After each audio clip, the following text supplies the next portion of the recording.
best entertainment on the earth. Tune in for Comics with Perch. Hey everybody, this is Perch. A lot of questions about how retailers can improve their business, how we can get more certainty into the business. Here's a question that says, hey Perch, simple question for you. What do you make of the Comic Hub app? I honestly feel it's the future of comics retailing, and I feel like if every store got it, it'd be good for the industry. We'd get solid sales numbers on both retailer and supplier end, assuming Comic Hub posted that info. They would not, but maybe we'll get to that in a minute. I know you've said before some editors and writers are way off on estimating the performance of their book. Maybe if we had numbers on both sales ends, that might wake everyone up. Or at least give them better data, right? I think it would be a good idea. So, Comics Hub. So if you're unfamiliar with this, it's a, for lack of a better word, it's a comics inventory management system. It's a point of sale system. And there's a fee to it. And it brings some features and some value to comic shops. And that's where they try and promote, hey, here's some good things that you can get from using this product. And in theory, it has value.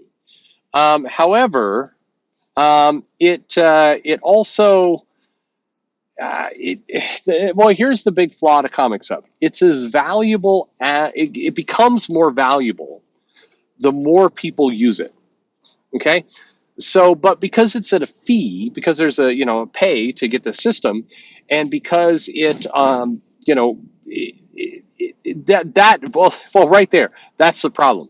Comic retailers run at a thin margin, and so the odds of a comic retailer opting into using this system when they have to pay for it is extremely small. They probably are not going to do it. So that gets to be a pretty major issue. If they're not going to buy into it, then less stores have it. If less stores have it, the data is less valuable.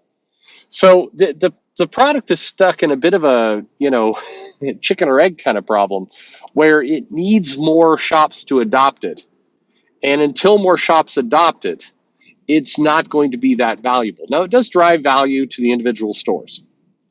It provides some more modern ways to optimize your inventory, but it's kind of racing against a clock. The challenge with Comics Hub is that you can ultimately optimize around Excel and Google Docs and a bunch of other things if you really need to. Now, that may be beyond some comic retailers, but as time goes by, more comic retailers are going to be, I'll be blunt, be younger, be more comfortable and adept with technology. And as they're more comfortable and adept with technology, they're going to become, they're going to just design their own solutions. They're not going to want to pay in. So I think Comics Hub has a fairly small window to get it right. And if they can't get there relatively fast, I think they have 5 more years. Well, not even that long. I think they probably have 2 more years. And if they can't get there in 2 years, then I think it's going to be incredibly hard for that product to take off. You can replicate some of what they do if you're just disciplined. But again, the value to Comics Hub is it creates a network of comic shops.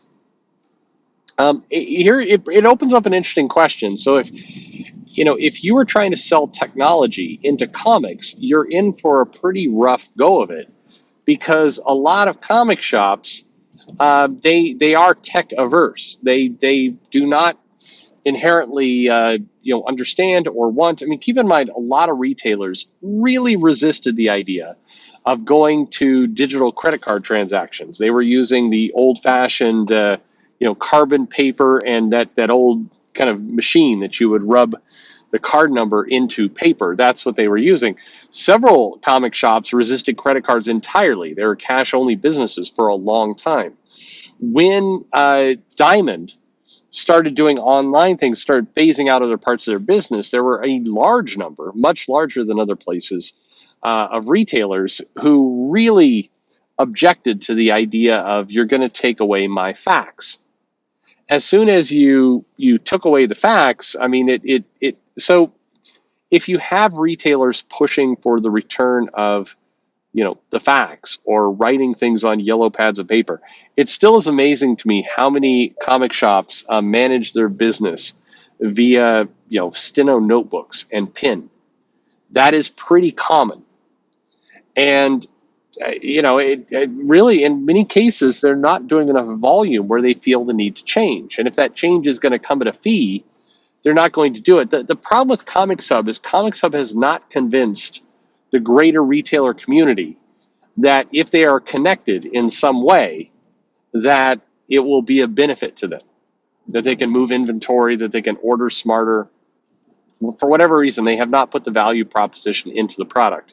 At one point, I was looking at Comics Hub and I was talking to some other retailers, and I was suggesting that they should have Comics Hub. They should give more of the value of that service for free, and that would, to basically hook people. I don't know what exactly that breakdown would be. That's for a product person to decide. But anyway, it's an interesting model. Now, in terms of kind of some of the things that were said in mail, hey, if everybody used Comics Hub, if all the retailers did, would we get better numbers? Would we get better reporting? Yes, if. And that if is a pretty big if. The if is if Comics Hub, if the publishers, if the retailers were okay with the numbers going public. And I can tell you pretty much it would be, I could say with almost absolute certainty that they would not. Those numbers would get locked down, they would get privatized, they would not go public to everyone. Some retailers would leak them because retailers always do, but by and large, I think people would keep those under wraps, and it would become just another kind of place where data is being collected, but data is not being shared. I mean, the reality is there is data being collected, for example, right now on digital. But even today, 2022, digital sales are largely a mystery. They use the trust me bro method of kind of calculating how they put their stuff out. And so, the comic industry hasn't yet hit the moment where they are comfortable enough with their business that they'll let the numbers just go out and be collected. And many of you may speculate that's because they want to hide the numbers because the numbers must be bad. I wish it was that. I wish it was true. Now, I do think in many cases the numbers are bad, but that's not why they're hiding those numbers. They're hiding the numbers because that's what they're kind of default wired to do, which is worse. There's a lot of arguments that I sometimes make, and people are like, well, you're defending the publishers, whatever. They have their theories why I do that, but the answer is actually worse than it was. That's the hell of it, is it should be better. I don't know. It's very disappointing. Anyway, I don't know. I don't know what to make of all this. I don't know. I wish that there would be some standardization around tools. I think that would make for a better service offering, a better overall ecosystem. I think that if the numbers were more public, I think that might drive people to make better decisions. But then again, it may not. I think a lot of us make assumptions that the world gets better if information is shared. But chances are that's not the case. Chances are, even if there's a promise and a guarantee that the world will get better, people will still not share the numbers because they're wired to not share the numbers, because there's too much default institutional knowledge or just gravity to keep people from sharing the information. Comics does a lot of things because it's simply the way it's always been done. Not because it makes sense, not because it's a good idea, but because it just is that way. And if it's just that way, then that's how it must be. So I wish it was different. I wish that there was, more openness. I think that if you look at technology, you look at a lot of things that have transformed over the years. Sometimes the open platform or the going open with the information, the data, has led to more profit, more availability, more access, better conditions. But it's often emotional and traumatic for companies to make that choice.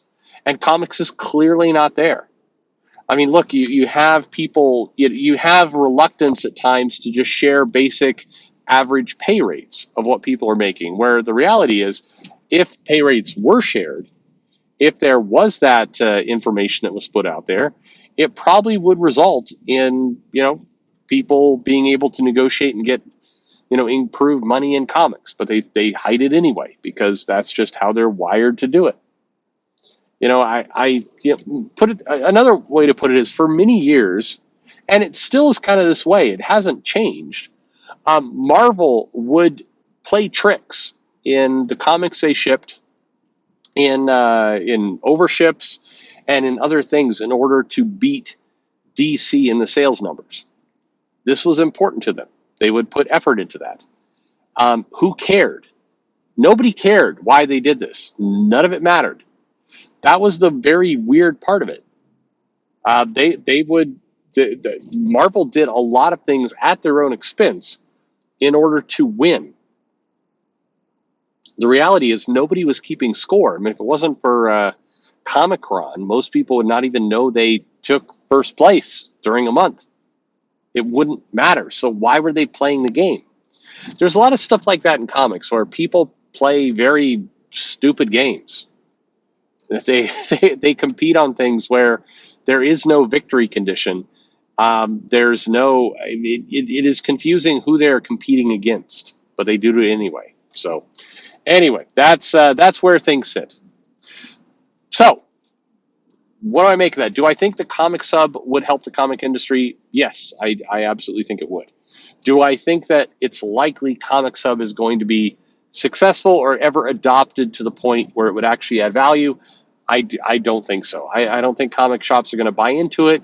And by the time that younger owners come into the picture, they will find solutions that are either free or online or build their own. And that's the challenge of comic sub. It's a decent product that was put out at arguably the wrong time. But anyway, there you go. Some inside baseball business stuff on comics. Thank you very much for the question. It's very appreciated. And thanks for listening.